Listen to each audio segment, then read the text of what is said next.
नमस्कार दोस्तों, स्वागत है आपका आज के मुख्य समाचारों में। जी हां दोस्तों, आपको यहां पर देखने को मिलेंगी सुबह से लेकर शाम तक की तमाम बड़ी खबरें, मुख्य समाचार, ब्रेकिंग न्यूज अपडेट्स के रूप में। तो दोस्तों, आप सभी लोगों से रिक्वेस्ट है इस वीडियो को ज़्यादा से ज़्यादा लाइक और शेयर करें। तो चलिए दोस्तों, जान लेते हैं आज की पहली बड़ी खबर।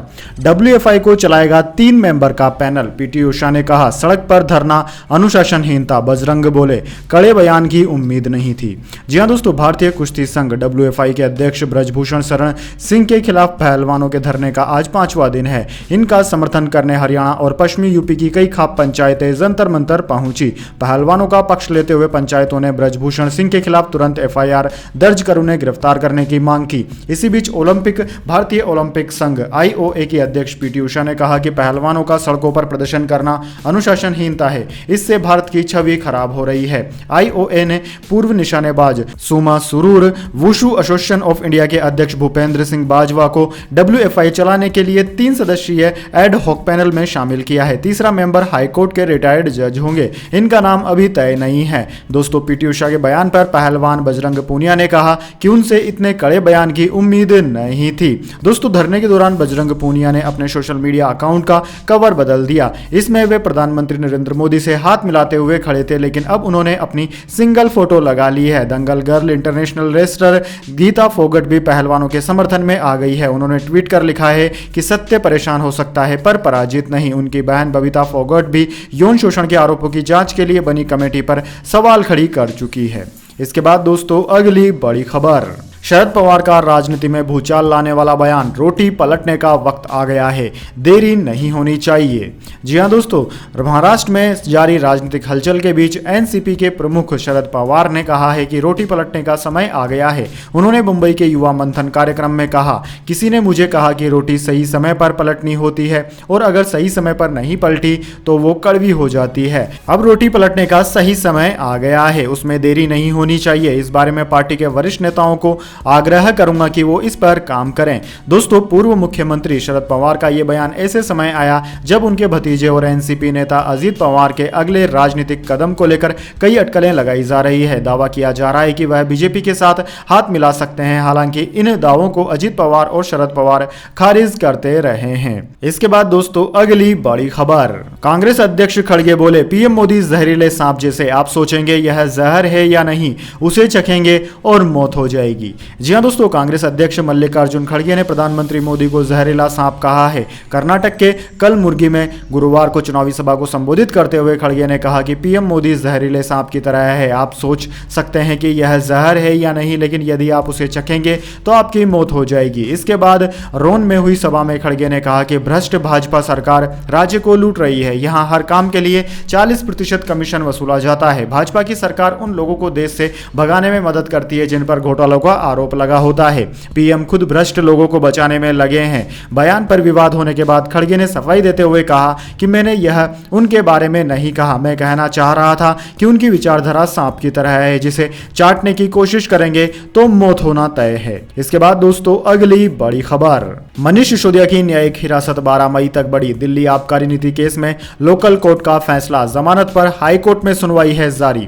जी हां दोस्तों, दिल्ली की राउज एवेन्यू कोर्ट ने आबकारी नीति मामले में आम आदमी पार्टी नेता और दिल्ली के पूर्व डिप्टी CM मनीष सिसोदिया की न्यायिक हिरासत 12 मई तक बढ़ा दी है। केस की जांच CBI कर रही है। वहीं CBI केस में जमानत को लेकर दिल्ली हाई कोर्ट सुनवाई के दौरान बेंच ने CBI से कहा कि अगर आपके पास वो सबूत हैं जिन पर आपको भरोसा है तो हमें भी दिखाइए। दरअसल दोस्तों, दिल्ली के पूर्व उप मुख्यमंत्री मनीष सिसोदिया की जमानत याचिका पर दिल्ली की रावज एवेन्यू कोर्ट ने फैसला 28 अप्रैल तक टाल दिया। ED केस में कोर्ट ने 18 अप्रैल को फैसला सुरक्षित रख लिया था। इसके पहले CBI ने पहली बार अपनी चार्जशीट में मनीष सिसोदिया का नाम आरोपी के तौर पर कोर्ट में पेश किया। CBI ने मंगलवार को ही राउज एवेन्यू कोर्ट में चार्जशीट दाखिल की है। सिसोदिया के अलावा जांच एजेंसी की चार्जशीट में हैदराबाद के CA बुच्ची बाबू गोरंटला, अर्जुन पांडे और अमनदीप सिंह डल का भी नाम आरोपी के रूप में शामिल किया गया है। इसके बाद दोस्तों अगली बड़ी खबर, ऑनलाइन गेमिंग को लेकर आई बड़ी खबर, वित्त मंत्रालय ने दी ऐसी जानकारी, जीएसटी पर भी लिया गया फैसला। जी हां दोस्तों, ऑनलाइन गेमिंग को लेकर वित्त मंत्रालय यानी कि फाइनेंशियल मिनिस्टर निर्मला सीतारमण की तरफ से खास खबर सामने आई है। दरअसल दोस्तों, वित्त मंत्रालय ऑनलाइन गेमिंग को कौशल और किस्मत के खेल की श्रेणियों में वर्गीकृत करने और अलग अलग दर से माल एवं सेवा कर यानी कि जीएसटी लगाने पर विचार कर रहा है। एक अधिकारी ने यह जानकारी दी है। ऐसे ऑनलाइन गेम जहां जीत हार का फैसला किसी निश्चित परिणाम पर निर्भर है या उसकी प्रकृति सट्टेबाजी या जुए की है, वहां 28% की दर से जीएसटी लगेगा। इसके बाद दोस्तों अगली बड़ी खबर, रील्स की बदौलत इंस्टाग्राम पर टाइम स्पेंड 24% बढ़ा। जुकरबर्ग ने कहा लोग हर दिन 2 अरब से ज्यादा बार शेयर कर रहे हैं। जी हां दोस्तों, एआई से बनाई गई रील शॉर्ट वीडियोस के कारण इंस्टाग्राम पर लोगों का टाइम स्पेंड 24% बढ़ गया है। मेटा ने बुधवार को अपने प्लेटफॉर्म के 2023 की पहली तिमाही के रिजल्ट घोषित किए हैं। इस दौरान जुकरबर्ग ने फेसबुक और इंस्टाग्राम के एंगेजमेंट से जुड़ी जानकारी शेयर की। मेटा के सीईओ मार्क जुकरबर्ग ने कहा कि जब से मेटा ने टिकटॉक के कंपटीशन में short videos app reels launch किया है, तब से एआई की रिकमेंडेशन ने लोगों का इंस्टाग्राम पर टाइम स्पेंड बढ़ा दिया है। फेसबुक और इंस्टाग्राम दोनों पर बनाई जाने वाली रील्स तेजी से ग्रो कर रही है। जुकरबर्ग ने कहा कि अब रील्स ज्यादा सोशल बनती जा रही है क्योंकि लोग इन रील्स को हर दिन 2 अरब से ज्यादा बार शेयर कर रहे हैं और यह आंकड़ा पिछले 6 महीनों में दुगना हो गया है। इसके बाद दोस्तों अगली बड़ी खबर, गलवान के बाद पहली बार चीनी मंत्री का भारत दौरा, चीन के डिफेंस मिनिस्टर दिल्ली पहुंचे, एससीओ बैठक में शामिल होंगे। जी हां दोस्तों, चीन के defence minister general Li Shangfu Shanghai सहयोग संगठन एससीओ के रक्षा मंत्रियों की बैठक में भाग लेने के लिए दिल्ली पहुंच गए हैं। यह बैठक 28 अप्रैल से होगी। इसके पहले आज जनरल ली शांगफू भारत के रक्षा मंत्री राजनाथ सिंह से मुलाकात करेंगे। दोनों नेताओं के बीच बाइलेटरल रिलेशंस पर चर्चा होगी। दरअसल दोस्तों, 2020 में भारत चीन के बीच हुई झड़प के बाद यह किसी भी चीनी मंत्री की पहली भारत यात्रा है। 15 जून 2020 को गलवान घाटी में चीनी सेना के साथ हुई झड़प में 20 भारतीय सैनिक शहीद हो गए थे। चीन के 38 सैनिक भी मारे गए थे। हालांकि चीन की पीपल लिबरेशन आर्मी ने 4 सैनिक मारे जाने की ही बात कबूली थी। यह टकराव करीब 3 घंटे तक चला था। इसके बाद दोस्तों अगली बड़ी खबर, महिला पहलवानों के यौन उत्पीड़न मामले में सुप्रीम कोर्ट पहुंची दिल्ली पुलिस, कहा एफआईआर से पहले प्रारंभिक जांच की है जरूरत। जी हां दोस्तों, महिला पहलवानों के कथित यौन शोषण मामले में दिल्ली पुलिस ने बुधवार को सुप्रीम कोर्ट में कहा कि भारतीय कुश्ती महासंघ के अध्यक्ष ब्रजभूषण शरण सिंह के खिलाफ 7 महिला पहलवानों द्वारा लगाए गए यौन उत्पीड़न के आरोपों पर प्राथमिकी दर्ज करने से पहले प्रारंभिक जांच की जरूरत है। अगर कोर्ट आदेश देगा तो तुरंत एफआईआर दर्ज करेंगे। वहीं सुप्रीम कोर्ट ने कहा कि शुक्रवार को सामग्री लाइए फिर फैसला करेंगे। प्रथम न्यायाधीश डीवाई चंद्रचूड़ और न्यायमूर्ति पीएस नरसिम्हा की पीठ को दिल्ली पुलिस की ओर से पेश हुए सॉलिसिटर जनरल तुषार मेहता ने बताया कि अगर शीर्ष अदालत को लगता है कि सीधे प्राथमिकी दर्ज की जानी है तो ऐसा किया जा सकता है। मेहता ने कहा कि प्रथम दृष्टया प्रतीत होता है कि प्राथमिकी दर्ज किए जाने से पहले प्रारंभिक जांच की जाने की जरूरत है। मेहता ने कहा कि ऐसी धारणा कायम न होने दें कि अदालत के कहने के बावजूद प्राथमिकी दर्ज नहीं की गई। इसके बाद दोस्तों अगली बड़ी खबर, लगातार 5वें दिन घटे कोरोना के एक्टिव केस, आंकड़ा घटकर 57,000 पहुंचा। 24 घंटे में 9,355 नए एक्टिव केस सामने आए। जी हां दोस्तों, बीते 24 घंटे में कोरोना के 9,355 केस सामने आए हैं, जबकि 26 लोगों की मौत हुई है। कोरोना के एक्टिव केस लगातार 5वें दिन कम हुए हैं। शुक्रवार को देश में 57,410 एक्टिव केस थे, जबकि 22 अप्रैल को सबसे ज्यादा 67,806 एक्टिव केस थे। दोस्तों 10 दिन बाद एक्टिव केस 60,000 से कम हुए हैं। 16 अप्रैल को देश में 60,313 लोगों का इलाज चल रहा था, जिसके बाद यह आंकड़ा बढ़ता चला गया। नए केस में कमी और ज्यादातर लोगों के ठीक होने के चलते एक्टिव केस कम हो रहे हैं। इसके बाद दोस्तों अगली बड़ी खबर, टेस्ट में फेल हुई 48 दवाएं, हार्ट डायबिटीज की दवाओं से लेकर टूथपेस्ट तक हैं शामिल। जी हां दोस्तों, अगली बार जब आप कोई दवा खाने जाएं तो ये जरूर देख लीजिएगा कि कहीं उन दवाओं की लिस्ट में आपकी दवा भी शामिल तो नहीं है जो मानकों पर फेल हो गई है। दरअसल दोस्तों, central drug standard and control organisation CDSCO ने पाया है कि देश में 48 दवाएं ऐसी है जो तय मानकों पर खरी नहीं उतरी है। नेशनल ड्रग रेगुलेटर CDSCO के मुताबिक मार्च में 1497 दवाओं के सैंपल्स को देश की कई मैन्युफैक्चरिंग यूनिट्स से लिया गया। जब उनकी टेस्टिंग की गई तो 1449 दवाएं तो मानकों पर खरी उतरी, लेकिन 48 दवाओं की क्वालिटी तय स्टैंडर्ड से नीचे पाई गई। ये दवाएं जो हैं वो आमतौर पर इस्तेमाल की जाती है, जैसे कि एंटी डायबिटिक, एंटीबायोटिक्स, कैल्शियम या दिल की बीमारी से जुड़ी दवाएं। लिस्ट में मल्टीविटामिन दवाओं से लेकर HIV के लिए इस्तेमाल होने वाली रेटोनवियर भी शामिल है। इस लिस्ट में मिर्गी की दवा, गाबापेंटिन, हाइपरटेंशन की की दवा, टेलमिसार्टेन डायबिटीज़ की दवा, ग्लिमेपेराइड और मेटफॉर्मिन भी शामिल है। इसके अलावा दोस्तों आयरन और फोलिक एसिड की टैबलेट, प्रायोबोटिक्स, कई मल्टीविटामिन की गोलियां जो इस लिस्ट में है उनमें vitamin C, vitamin B12, folic acid, aminoxyl, calcium और विटामिन D3 की टैबलेट भी शामिल है। इसके अलावा दोस्तों इस लिस्ट में मेशवॉक टूथपेस्ट का नाम भी शामिल है। इसके बाद दोस्तों अगली बड़ी खबर, समलैंगिक जोड़ों को सामाजिक लाभ कैसे मिलेगा, सुप्रीम कोर्ट ने केंद्र सरकार से पूछा। जी हां दोस्तों, समलैंगिक शादी को मान्यता देने की याचिकाओं पर सुप्रीम कोर्ट में गुरुवार को भी सुनवाई हुई। अदालत ने केंद्र सरकार से सवाल पूछा कि समलैंगिक जोड़ों की बैंकिंग, बीमा, दाखिले आदि जैसी सामाजिक आवश्यकताओं पर केंद्र का क्या रुख है। कोर्ट ने कहा कि समलैंगिक जोड़ों के लिए केंद्र को कुछ करना होगा। केंद्र बताए कि समलैंगिक जोड़ों की शादी को कानूनी मान्यता के बिना सामाजिक मुद्दों की अनुमति दी जा सकती है। सुप्रीम कोर्ट ने 3 मई तक इस मामले में सरकार से जवाब मांगा है। दोस्तों आपकी जानकारी के लिए बता दें, सेम सेक्स मैरिज मामले में केंद्र सरकार ने अलग अलग कानूनों पर प्रभाव का हवाला दिया। इसमें घरेलू हिंसा, दहेज प्रताड़ना, रेप, शादी, कस्टडी, भरण पोषण और उत्तराधिकारी के कानून पर सवाल उठाए गए हैं।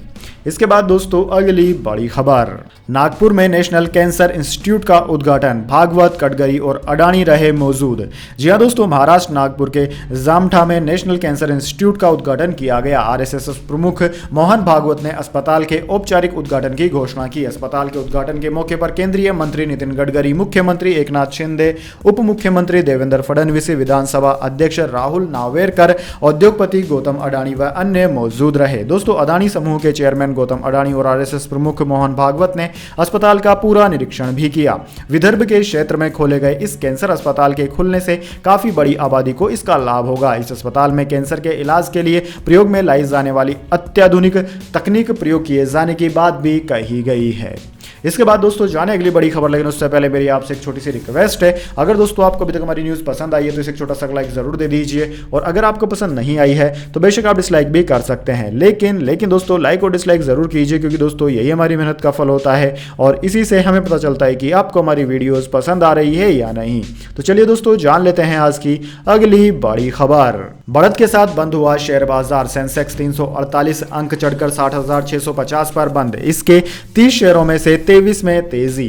जी हां दोस्तों, गुरुवार को यानी कि 27 अप्रैल को भारतीय शेयर बाजार में बढ़त देखने को मिली। सेंसेक्स 348 अंक चढ़कर 60,650 के स्तर पर बंद हुआ। निफ्टी 101 अंकों की बढ़त के साथ में 17,915 पर बंद हुआ। सेंसेक्स के 30 शेयरों में से 23 में तेजी और सिर्फ 7 में गिरावट देखने को मिली। दोस्तों आज रियल्टी सेक्टर 1.53% और आईटी 1.07% चढ़ा। ऑटो में 0.76% की तेजी रही। बैंक निफ्टी भी 0.4% चढ़कर बंद हुआ। आज सेंसेक्स के मिड कैप और स्मॉल कैप इंडेक्स में भी तेजी देखने को मिली। दोस्तों टॉप लूजर और टॉप गेनर की बात की जाए तो निफ्टी 50 के टॉप गेनर्स में बजाज ऑटो, बजाज फाइनेंस और एसबीआई लाइफ रहे, जबकि टॉप लूजर में एचडीएफसी लाइफ, एचयूएल और ओएनजीसी रहे। इसके बाद दोस्तों अगली बड़ी खबर, सूडान से 613 लोग भारतीय एयरलिफ्ट, अब तक 1100 हुए रेस्क्यू। विदेश मंत्रालय ने कहा सूडान में हालात बेहद खराब, हम हर एक भारतीय को बाहर निकालेंगे। जी हां दोस्तों, सूडान में सिविल वॉर के बीच ऑपरेशन कावेरी के तहत भारतीयों को निकाला जा रहा है। इसके दूसरे दिन बुधवार देर रात 367 नागरिकों का पहला बैच सऊदी अरब के जेदाह से नई दिल्ली एयरपोर्ट पहुंचा। इनमें 9 लोग तमिलनाडु के थे जो गुरुवार सुबह दिल्ली से चेन्नई पहुंच गए। दोस्तों एयरपोर्ट पर लोगों ने भारत माता की जय, इंडियन आर्मी जिंदाबाद, नरेंद्र मोदी जिंदाबाद के नारे लगाए। रेस्क्यू की गई एक बच्ची ने कहा कि हम वहां किसी भी पल मारे जा सकते थे। इसके अलावा गुरुवार दोपहर 246 भारतीयों के दूसरा बैच को IAF के C-17 ग्लोब मास्टर से मुंबई लाया गया। इसके बाद दोस्तों अगली बड़ी खबर, प्रकाश सिंह बादल पंचतत्व में हुए विलीन। पंजाब के पूर्व सीएम का पैतृक गांव में अंतिम संस्कार, नड्डा, पवार और सीएम मान भी पहुंचे। जी हां दोस्तों, पंजाब के पूर्व मुख्यमंत्री प्रकाश सिंह बादल पंचतत्व में विलीन हो गए। पैतृक गांव बादल में गुरुवार को उनका अंतिम संस्कार किया गया। बेटे सुखबीर बादल ने उन्हें मुखाग्नि दी। गांव के शमशान घाट में जगह कम होने की वजह से उनके ही किन्नुओं के बाग वाले खेत में राजकीय सम्मान के साथ अंतिम संस्कार किया गया। इससे पहले सुबह घर में पार्थिव देह को अंतिम दर्शनों के लिए रखा गया। यहां भाजपा के राष्ट्रीय अध्यक्ष JP नड्डा, पंजाब के सीएम भगवंत मान, गवर्नर BL पुरोहित, जम्मू कश्मीर के पूर्व मुख्यमंत्री उमर अब्दुल्ला, NCP चीफ शरद पवार भी शोक जताने पहुंचे थे। इसके बाद दोस्तों अगली बड़ी खबर, कांग्रेस ने अमित शाह पर दर्ज कराई एफआईआर, नफरत फैलाने का आरोप लगाया। गृह मंत्री ने कहा था कांग्रेस की सरकार आई तो सांप्रदायिक दंगे होंगे। जी हां दोस्तों, कांग्रेस ने गुरुवार को गृह मंत्री अमित शाह के खिलाफ बेंगलुरु में एफआईआर दर्ज कराई। शिकायत में अमित शाह पर भड़काऊ बयान देने, नफरत फैलाने और विपक्ष की छवि बिगाड़ने का आरोप लगाया है। अमित शाह ने कर्नाटक में एक रैली में बयान दिया था कि अगर कांग्रेस सत्ता में आई तो राज्य में सांप्रदायिक दंगे होंगे। कांग्रेस ने इसी बयान को लेकर शिकायत दर्ज कराई है। कांग्रेस नेता रणदीप सिंह सुरजेवाला, डॉक्टर परमेश्वर और कांग्रेस कर्नाटक प्रेसिडेंट डीके शिव कुमार ने बेंगलुरु के हाई ग्राउंड्स पुलिस स्टेशन में शिकायत दर्ज कराई। इसमें अमित शाह के अलावा दूसरे भाजपा नेताओं और विजयपुरा की रैली आयोजित करवाने वाले लोगों के नाम भी शामिल है। डीके शिव कुमार ने कहा कि अमित शाह ऐसा बयान कैसे दे सकते हैं, हमने इस मामले में इलेक्शन कमीशन के पास शिकायत दर्ज कराई है। मल्लिकार्जुन खड़गे ने भी एक जनसभा में शाह के बयान की आलोचना की है।